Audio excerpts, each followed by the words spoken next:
விளையாடுங்க. ஒரு ஆளே எப்படி தள்ளி விட்டு விளாண்டுறீங்க? ஒரு ஆளே எப்படி தள்ளி விட்டு விளாண்டுறீங்க? ஒரு ஆளே தள்ளி விட்டு அப்படி விளாண்டுலாமா?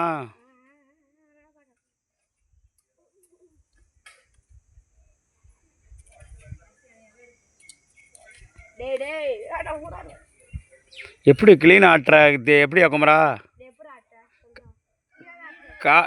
காலிலே ஆட்டி விட்டுறீங்களா? காலாலேவா? என்ன லீவ் இன்னைக்கு? எப்படி லீவை போட்ட நீ? யுவராஜ் நீ கொடுத்த ஐடியா தான்டா. ரோஹித் வந்துட்டியா? ரோஹித் உண்மையிலே வைத்திய வெளியே அப்படி சொல்ல ஐடியா கூட. உண்மையான வைத்தியம். ஆனால் அவன் வந்து பொய் சொல்லலையா? தான் சும்மா வந்துட்ட பொய் சொல்லி வந்தானா? உண்மை வைத்திய வெளியே வந்துட்டானா? ரோஹித் நீ சொல்கிறா. ரோஹித் சொன்னால் கரெக்டாக இருக்கேன். ரோஹித் உண்மையிலே அவனுக்கு வைத்திய வெளியா? வைத்திய வெளி மாதிரி நடிச்சிட்டானா? யுவராஜ் சொல்கிறேன். யுவராஜ் நீங்கள் 2 பேரும் கொடுத்த ஐடியாவில் தான் அவன் கரெக்டாக வயிறு வலின்னு சொல்லிச்சான். அப்படி வந்துட்டான். நீ சொல்லலையா? ஆனால் யுவராஜ் சொல்லியிருப்பான்னு நினைக்கிறேன். யுவராஜ் சொல்லி தான் ஐடியா அனுப்பிவிட்டானா? எப்படி யுவராஜ் நீ சொல்லு. உண்மையிலே அவனுக்கு வைத்த வழியா? நடிச்சிட்டு வந்துட்டு லீவ் போட்டானா? எனக்கு அதை சொல்லு. எப்படா ஆட்டி விடாமல் ஆட்டுறீங்க? ஆச்சரியமாக இருக்கு. எப்படி கால் ஊண்டணுமா? அப்படியே கீழே டச் பண்ணால் போதுமா?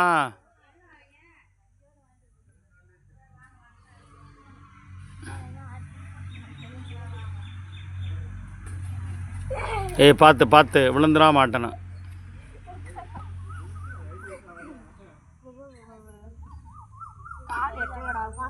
கால் எட்டாமே டச் பண்ணிடுறீங்களா?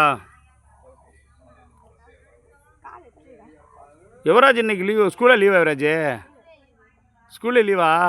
எப்படி? 9th வரைக்கும் லீவா இன்னைக்கு?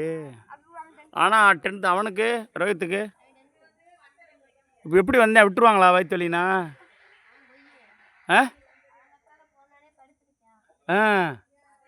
போனோன்னு படுத்து என்னடா ஏன்டா படுத்துருக்குன்னு கேட்டிருப்பாங்க.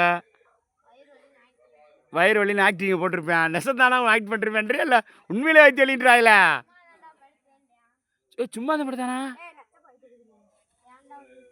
அதானே. என்ன இங்கேருந்து போகும்போதெல்லாம் வயிற்று வலி எதுவுமே சொல்லலை. ஏண்டா யுவராஜ்? இல்லை இங்கேருந்து போகும்போது எதுவுமே சொல்லலடா யுவராஜ்.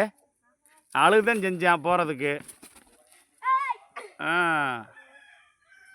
ஆட்டுங்க. இந்த சேவல் 2 கோழி சேவலுமே அட்ரா சாக்க கொத்துது. இப்போ ஆக்டிங் நீ சொன்ன ஆக்டிங் தான் போட்டேன். அப்படியா ஆக்டிங்கா என்ன சொல்லு? ரோஹித்தை கேட்டா யுவராஜ் கேட்டா சொல்லேன். யுவராஜ் இது ஆக்டிங்கா கேளு. அவன்ட்டு கேளு. ஆக்டிங் பட்டியா உண்மையாடான்னு கேளு.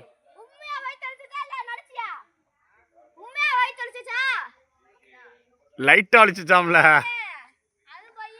அதானே எப்படியும் லீவை போட்டு வந்துட்டான்.